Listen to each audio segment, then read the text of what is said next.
G'day viewers and welcome to a new series of Blokesworld, riding through the south of Vietnam. We're riding with Lucky Bastard Motorcycle Tours on a 5-day loop which takes us from the coastal city of Nha Trang all the way up into the hills and back again. Don't go anywhere, you're watching Blokesworld! Blokesworld! Blokesworld! Blokesworld!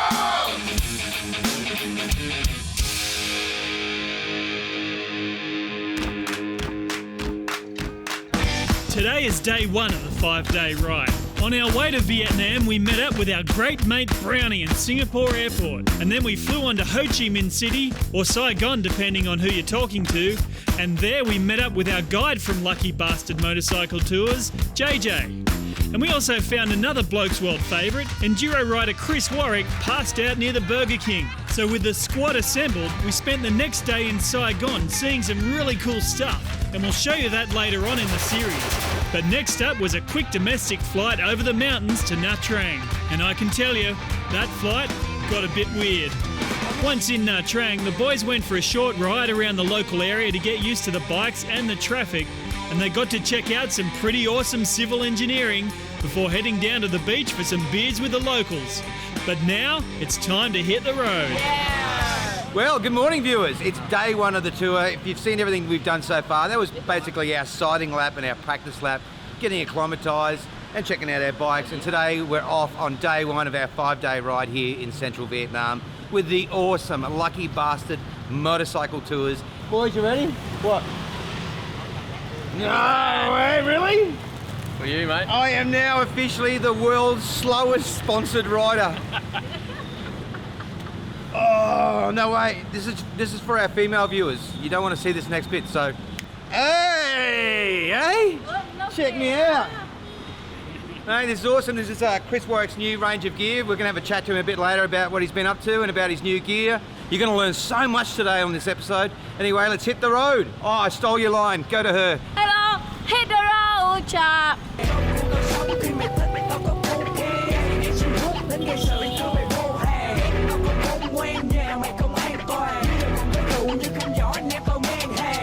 Nha Trang day one, we've left the city on the bikes. It's a very daunting place if you haven't been to one of these foreign Asian countries, and if you've never been to a country where you ride a bike or drive a car on the wrong side of the road. Sketchy. Over here it's all right side of the road, left-hand drive if you're in a car. And so for me it's not too bad because I've been in Europe a bit and do a bit of racing over there, do a bit of driving, so I'm quite used to the switching and changing. Indicators on the wrong side, windscreen wipers all over the shop. It was interesting for the other boys. You could see just in their riding they were a little bit nervous, sort of obeying what we normally do at home, obey all the road rules and like look left, look right, give way. As you can see, in Vietnam, the road rules just simply don't apply. Here in Vietnam, the way it works is you just got to flow like a river, basically. You just got to go, don't stop, just flow with everyone, flow with the traffic, left, right, sort of weave in and out. Try not to stop if you can help it, unless you're going to get taken out by a big truck, probably stop in that case. But yeah, basically it's hectic. The traffic here, it's really hectic. The first half an hour that you get out of the city is there's a lot of tourists. There's a lot of tourists here on hired scooters. There's a lot of people in trucks going to work, delivering cement, getting rid of dirt. A lot of taxis, a lot of buses carting all the tourists in and out of the hotels and stuff. You do have to be careful. It's a lot of traffic. They don't stop for anyone. They, basically it's attack, a bit like the first corner of a motocross race, really. You really just got to look for a gap and just eyes straight and go for it. That was close. And I'll never forget that first 300 metres. I was next to Chris and we were riding, and all we could hear was Brownie going, "Oh, you're kidding. What the?" And he's got to get used to that. Maybe sometimes there will be someone coming down the middle of the street, straight at you. Maybe sometime when you see a truck parked in the middle of the street, it might be in reverse coming straight at you. I mean, we had that many close calls the first day, but it was so awesome, you know. Every time Brownie took his helmet off, his grin was just massive, so it just lifted all of us. It was just awesome. I'm just, going, holy, whoa. It's like as if, I'm getting ninja stars thrown at me here and there, trying to duck them and weave them, and finally get to catch up to Ado and that.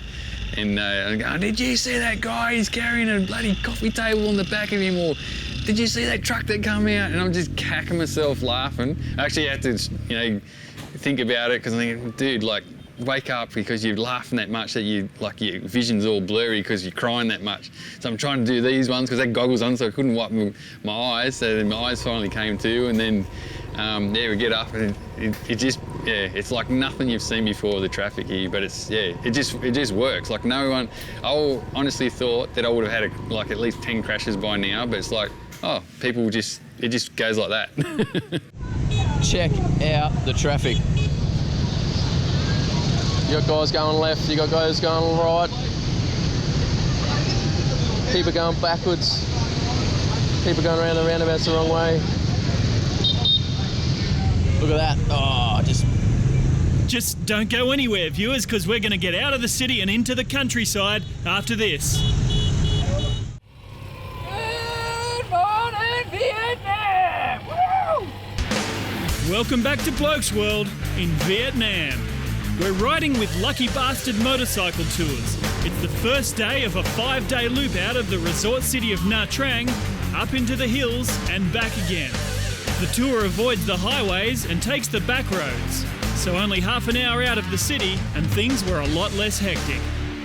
Well, we've just stopped for our first little break of the day. It's pretty warm, and I'll tell you what, our good mate Brownie, he does a lot of work for Red Bull, for Monster, and a whole bunch of energy drinks. And today we thought we'd give him a Vietnamese energy drink. It's called sugarcane juice. Come this way, camera 3. Okay, you and I've got a question for you. Why in Vietnam does all the furniture come from a kindergarten? All right, Brownie, let's give this a try. Sugarcane juice.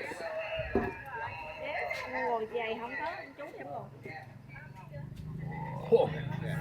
Sugarcane juice. Cane.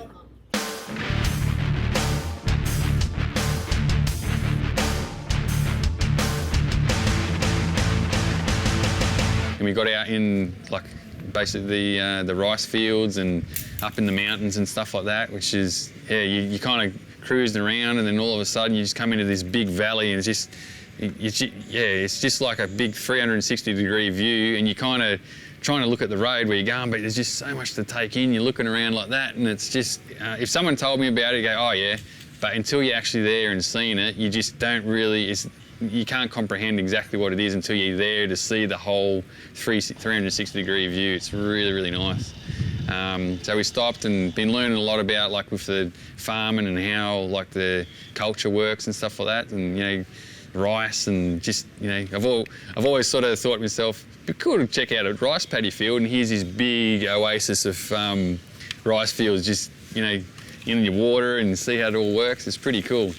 It's been a great day's riding. We've gone through all these little local areas, these small villages, and ridden along the coastline.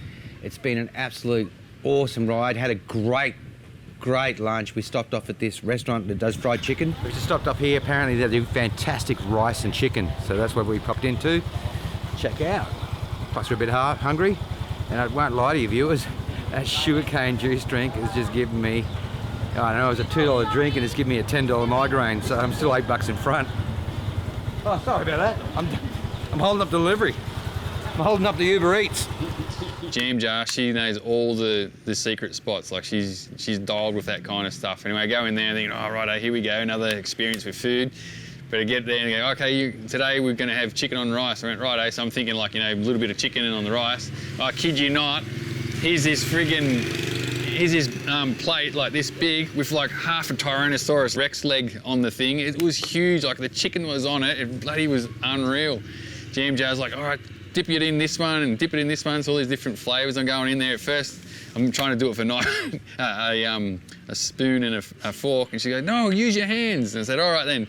So I'm like this, in the end I'm just like a cannibal just going, ripping this thing apart, and I had oil and crap all over me. I looked like a bloody the plate had blown up on my face. But yeah, it was just so nice and enjoyed it. And then from there we got on the bikes and headed back south. We're going.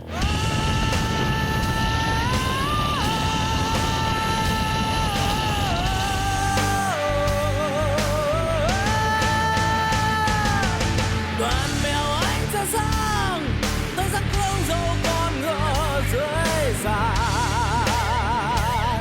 Chàng trai người màu vát em yêu ngang lưng ngựa đó, ngựa mang tiếng cất lên đỉnh núi. Người hơ mộng uống rượu ngô ăn thắng cô, xuề váy hoa trời hoa mi phóng đường.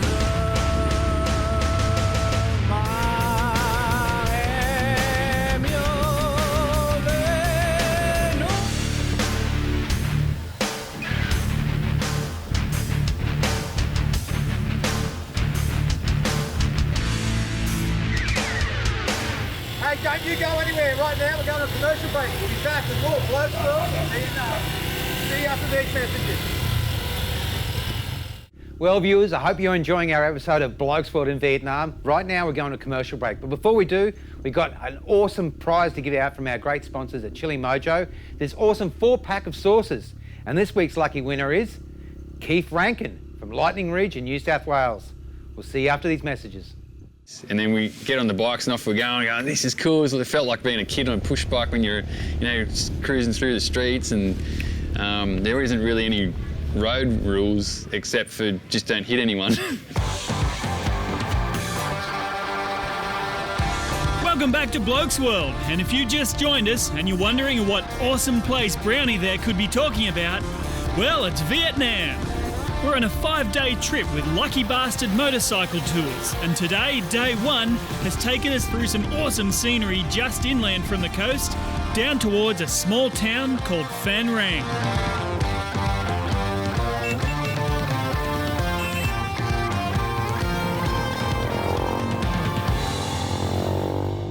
And yep, that's a ladder. And we get to this part where it was all kind of a bit barren looking, and then we come through this cutting, then all of a sudden it was just like big rock formations on this side, and then down on the left-hand side it was just this like blue, it looked like you're in the Caribbean or in Greece, I guess, like Sicily maybe. The Greek islands, it looked like something out of the Greek islands. And so you're looking down there, and same thing, like you're trying to ride your bike, but you're trying to look at the scenery, you're trying to ride the bike, and it's just, yeah, but the roads are really nice and smooth and like they're flowy and that, so cruising along, checking that out. And then this one section, when Chris Warwick, he's like on the side of the road, and you can see that he's stinging just to do something that's not got like on the tar. You just know when you see to the right of you all these tracks, you just know that Chris Warwick's going to be there. So we've done a U-turn, we've gone back, we've gone off-road down to this, so these off-road tracks. And Brownie and I were 5 minutes behind him, and when we got down the bottom, we couldn't find Chris anywhere. So we basically got there and we saw all these tracks, and then we played this game of what would Chris do? And so we tried to work out which way he would have gone on these tracks, until we realised he probably wouldn't have taken either of the tracks and just gone up all the boulders and down the beach, which is exactly what he did. I was like a little kid in a candy store. There's just like nice rocky hills, and I really wanted to go down and check out the beach and ride along the beach.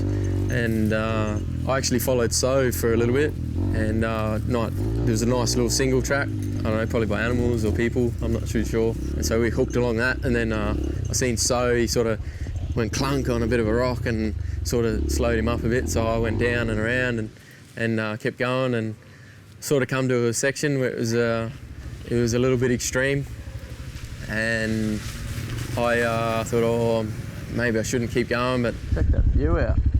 I sort of looked at it and I thought, yeah, there's a way there. I can do that without doing any damage to the bike. So I thought, yep, I'll give it a go, and hopscotched into there, and then I got into there, and I was like, oh, I might be able to get down to the beach if I just do a bit of a left and a right, have a bit of a look around, and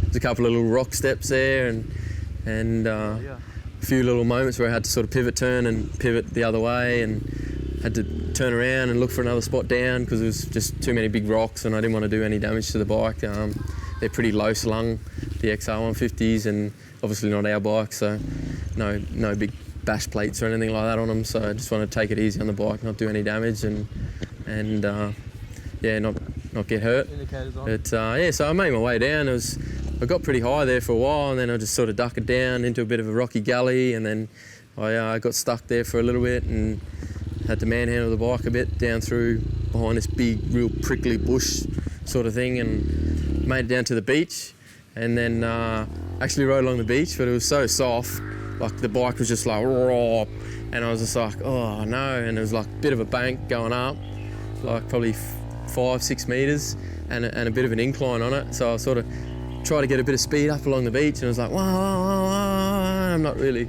going anywhere because we sort of just got road tyres on, and so I've tried to hook it up the beach, then I'm like losing speed, so I've done a bit of a U-ey and hooked her around, and I was just got on the gas and tried to find a bit of hard bit of sand, but didn't want to go too close to water, and so I just hooked it as fast as I could, and then I just jumped off and I side saddle, and then did a bit of a doggy paddle, a bit of a run beside the bike, got her up the sand dune, and then just made my way around. There's a lot of cows and stuff there eating the grass right near the foreshore, so I didn't want to upset them too much.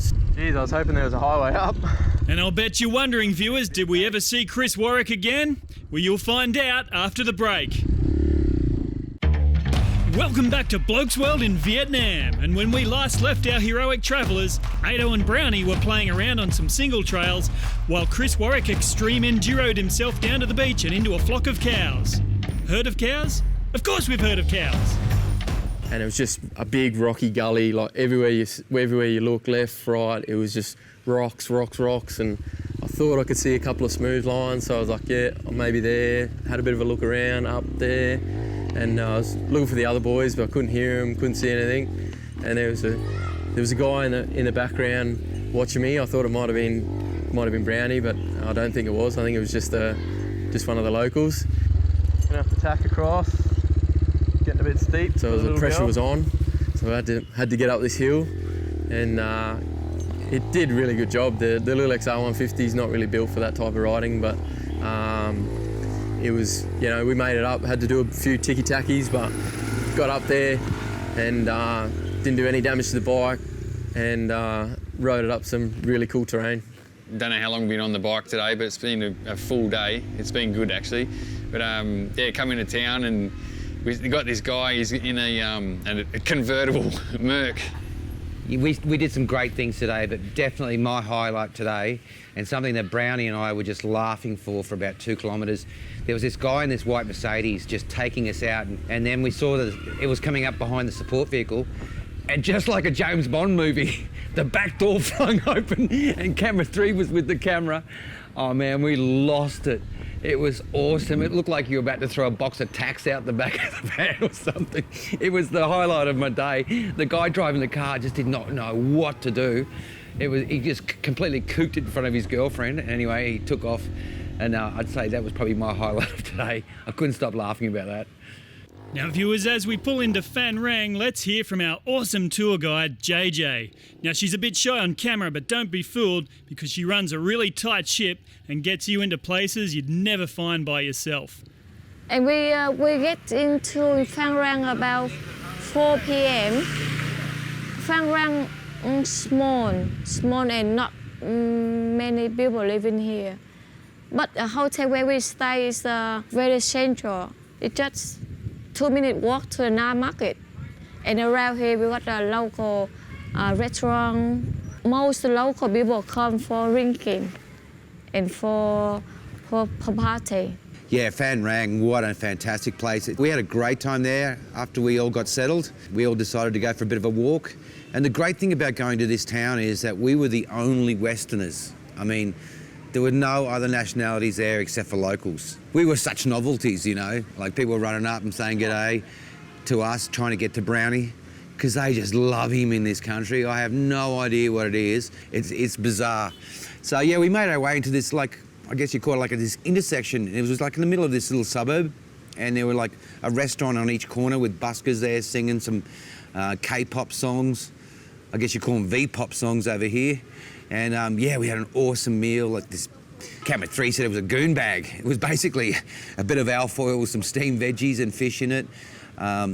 Amazing food. The one thing I'm going to have dramas with on this trip is just the food, because I'm a real fussy eater. So JJ, she's ordered this meal. It's just like a chrome pillow. It's like once you finish dinner, you just sleep on it.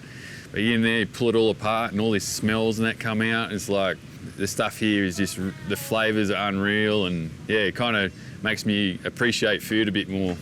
Well, that's it for day one, but make sure you catch us next week for day two when we head out of Phan Rang up into the hills to a place called Dalat, where we stay in this weird castle thing and Brownie gets himself an economics lesson.